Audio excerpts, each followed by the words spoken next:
Existen lugares donde el tiempo parece susurrar a través del viento, donde cada colina guarda una memoria y cada río traza el mapa de un destino. En uno de esos rincones olvidados del mundo, anidado entre laderas que parecían gigantes dormidos, se encontraba un pueblo llamado Valle del Alba. Era un lugar de casas de adobe y tejados de paja, unidas en torno a una plaza donde la vida transcurría con la sencillez de las estaciones. El aire olía a tierra húmeda, a pan recién horneado y a la promesa de historias contadas al calor del fuego. Pero bajo esa apariencia de calma, existía una fractura, una división tan antigua como los árboles del bosque cercano, y tan profunda como el cañón que partía el paisaje en dos. Era la historia de dos hermanos, Hugo y Samuel, dos almas nacidas de la misma sangre, pero destinadas a caminar por senderos opuestos. Hugo, el mayor, era la encarnación de la opulencia. Su mansión, erigida en la cima de la colina más alta, dominaba el valle como un rey vigilando su feudo desde un trono de piedra. Sus ventanas de cristal tallado devolvían al sol un brillo desafiante, y sus jardines, repletos de flores exóticas y fuentes cantarinas, eran un oasis de lujo en medio de la sencillez del pueblo. Hugo era un hombre imponente, de mirada penetrante y un corazón endurecido por la codicia. Su riqueza era una leyenda, sus campos de trigo dorado se extendían hasta donde alcanzaba la vista, sus establos albergaban caballos de pura sangre y sus arcas rebosaban de oro y joyas. Para él, la vida era un juego de poder, una competencia donde solo podía haber un ganador, él mismo. Los aldeanos lo respetaban, pero era el respeto que nace del miedo, no de la admiración. Sus fiestas eran fastuosas, pero nadie recordaba haber visto a Hugo compartir ni una migaja con el hambriento. En el otro extremo del pueblo, en una ladera azotada por el viento, vivía Samuel, el hermano menor. Su hogar era una choza humilde, con paredes de barro agrietado y un techo que lloraba con cada lluvia.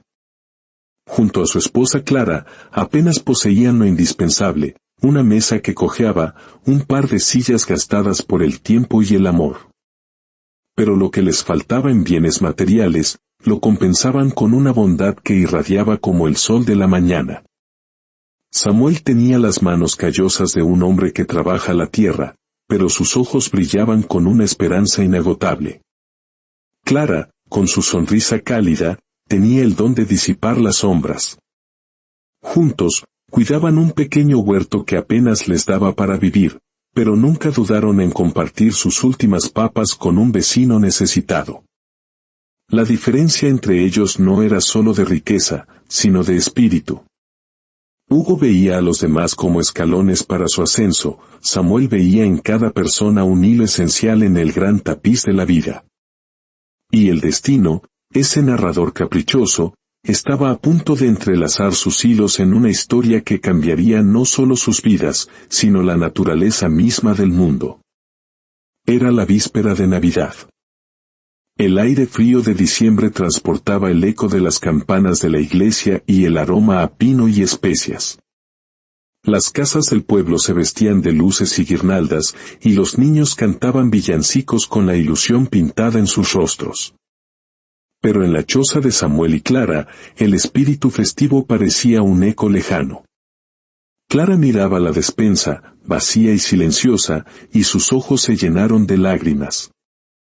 Samuel, susurró con la voz quebrada, mañana es Navidad y no tenemos nada. Ni un trozo de pan para compartir, ni una vela para encender. ¿Cómo vamos a celebrar? El corazón de Samuel se encogió. La pobreza era una vieja conocida, pero ver la desesperanza en el rostro de su amada Clara era una herida más profunda que el hambre. Pensó en Hugo, en su mansión rebosante de abundancia, un mundo tan cercano y a la vez tan inalcanzable. Iré a ver a Hugo, dijo finalmente, aunque las palabras le sabían a ceniza. Sabía que su hermano no era un hombre caritativo, pero el amor por Clara lo empujó a dejar de lado su orgullo. Con su abrigo raído como única protección contra el frío helado, Samuel emprendió el camino hacia la mansión. Cada paso era una batalla entre la esperanza y el temor, mientras el viento le susurraba recuerdos de una infancia compartida, antes de que la codicia levantara un muro entre ellos. La noche había caído cuando llegó a la imponente puerta de roble. Antes de que pudiera llamar, ésta se abrió, revelando a Hugo, con una copa de vino en la mano y una mueca de desprecio. Detrás de él, su esposa Isabel lo miraba con ojos gélidos. «¿Qué quieres, mendigo?», espetó Hugo. «Mañana es Navidad y tenemos una fiesta que preparar», añadió Isabel con crueldad. «Vete. No tenemos tiempo para tus lamentos». Samuel sintió el peso de la humillación, pero se mantuvo firme. «Hermano», dijo con voz temblorosa, «Clara y yo no tenemos nada que llevarnos a la boca. Solo pido algo, lo que sea, para poder celebrar como los demás». Hugo soltó una carcajada que resonó en la noche fría. Sin embargo, una chispa de malicia brilló en sus ojos. «Ayer matamos una vaca», dijo con una sonrisa torcida. «Quizás haya algo para ti». Desapareció dentro y regresó con un bulto envuelto en un trapo sucio. Se lo arrojó a Samuel. Era una pezuña de vaca, seca y cubierta de tierra. «Toma esto», dijo Hugo, «y llévaselo a Tinky, el duende del bosque. Él sabrá qué hacer». Samuel miró la pezuña, una ofrenda inútil, una burla cruel. Pero la mención de Tinky encendió una extraña inquietud en su interior. Tinky era una leyenda en el pueblo, un ser mágico y astuto que vivía en las profundidades del bosque sombrío. ¿Por qué su hermano lo enviaba allí?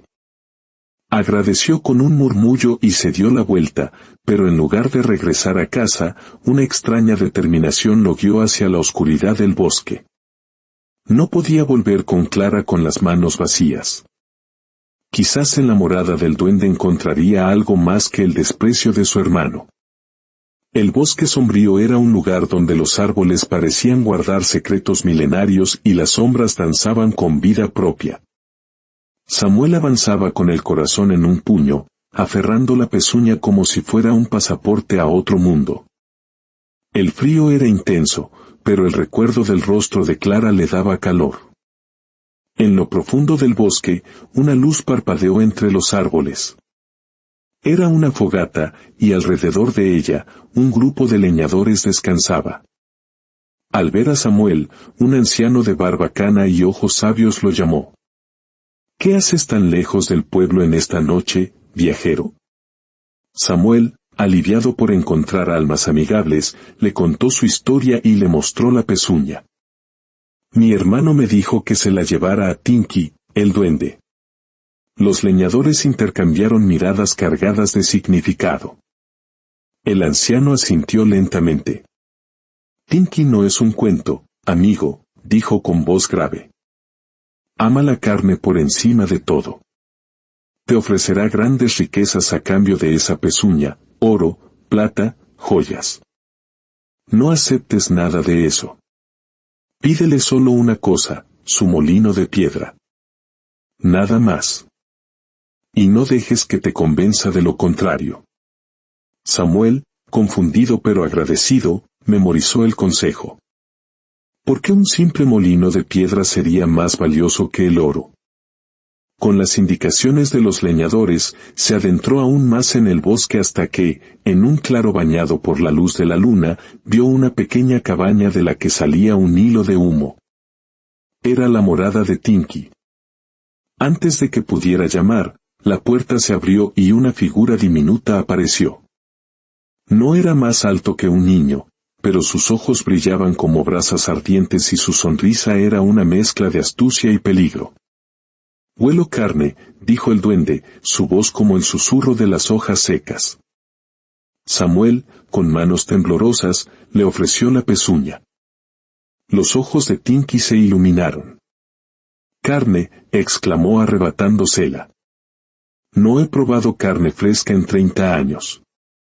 Devoró la pezuña con una ferocidad asombrosa y luego, limpiándose la boca con la manga, miró a Samuel. «Has traído un gran regalo, y Tinky siempre paga sus deudas. Pide lo que quieras. ¿Plata? ¿Oro? ¿Diamantes? La tentación era inmensa, pero las palabras del leñador resonaron en su mente. No quiero riquezas, dijo Samuel con una firmeza que lo sorprendió a sí mismo. Quiero tu molino de piedra. La sonrisa de Tinky se desvaneció. ¿Mi molino? No. Pide cualquier otra cosa. Solo quiero el molino de piedra, insistió Samuel. El duende, contrariado pero obligado por las antiguas leyes del bosque, gruñó y entró en la cabaña. Regresó con un pequeño molino de piedra, no más grande que una hogaza de pan, cubierto de runas que parecían brillar con una luz propia. Tómalo, dijo Tinky, pero escúchame bien.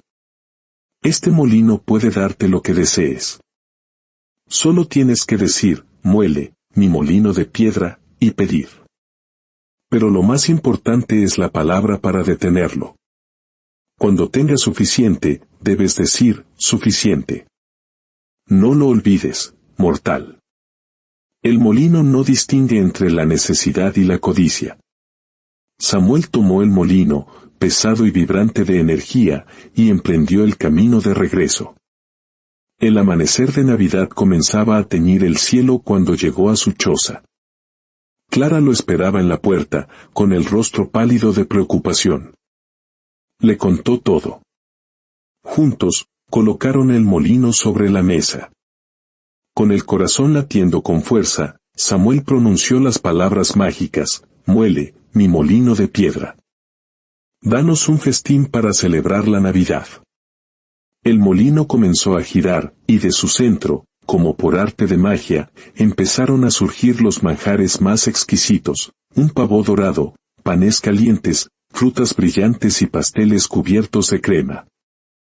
La mesa, antes vacía, se llenó de una abundancia que jamás habían soñado. Suficiente, dijo Samuel, y el molino se detuvo. Esa Navidad, su humilde choza se convirtió en el lugar más feliz del Valle del Alba. No solo comieron hasta saciarse, sino que compartieron su festín con todos los vecinos necesitados. En los días que siguieron, usaron el molino con sabiduría y corazón. Pidieron ropa nueva, una casa más grande y cálida, campos fértiles y ganado. Pero nunca pidieron más de lo necesario, y siempre compartieron su fortuna. Pronto, Samuel y Clara se convirtieron en el corazón de un pueblo próspero y feliz. Pero las noticias de su milagrosa transformación llegaron a oídos de Hugo. La envidia, un veneno lento y corrosivo, comenzó a devorarlo. No podía soportar que su hermano, el mendigo, fuera ahora más querido y respetado que él. Un día, se presentó en la casa de Samuel, exigiendo saber el secreto de su riqueza. Samuel, con su bondad natural, le mostró el molino y le explicó su funcionamiento. Los ojos de Hugo brillaron con una codicia desmedida. «Véndemelo», exigió. Samuel se negó. «Entonces, préstamelo», insistió Hugo. «Después de todo, yo te di la pezuña. Me lo debes». Samuel, con el corazón dividido, accedió a prestárselo solo por un día. Pero en el momento en que Hugo tuvo el molino en sus manos, su mente ya tramaba un plan. No le interesaban los festines ni la ropa. Quería una riqueza que el mundo nunca hubiera visto. Había oído que los mercaderes de la costa pagaban fortunas por la sal, un bien escaso y valioso. Sin decirle a nadie, tomó un bote y remó mar adentro, lejos de cualquier mirada. Cuando estuvo solo en la inmensidad del océano, colocó el molino en el fondo del bote y, con una sonrisa triunfal, ordenó, «Muele, mi molino de piedra. Dame sal, tanta sal como puedas». El molino comenzó a girar, y un torrente de sal blanca y fina brotó de su centro. Hugo reía a carcajadas mientras veía crecer la montaña de sal, imaginando los barcos de oro que obtendría. La sal llenó el bote, cubriendo sus pies, luego sus rodillas.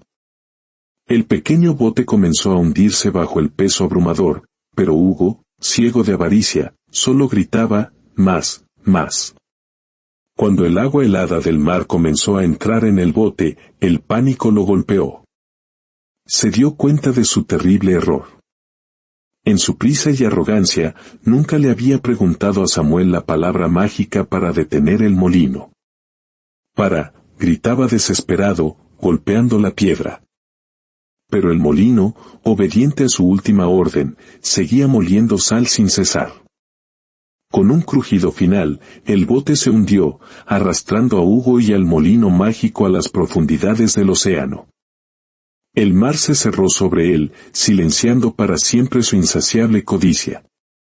En el fondo del mar, lejos del alcance de cualquier mano, el molino de piedra nunca se detuvo. Siguió girando, cumpliendo la última y desmedida orden de Hugo, derramando un flujo interminable de sal que se disuelve en las corrientes marinas. Y es por eso, cuentan las leyendas que susurran los marineros, que el mar es salado. No por un capricho de los dioses, sino como un recuerdo eterno de la historia de dos hermanos, uno cuya bondad floreció en la tierra, y otro cuya codicia descansa para siempre en el fondo del océano, sazonando las aguas del mundo con el sabor de su ambición. Una historia que nos recuerda que la verdadera magia no reside en lo que podemos obtener, sino en lo que elegimos compartir.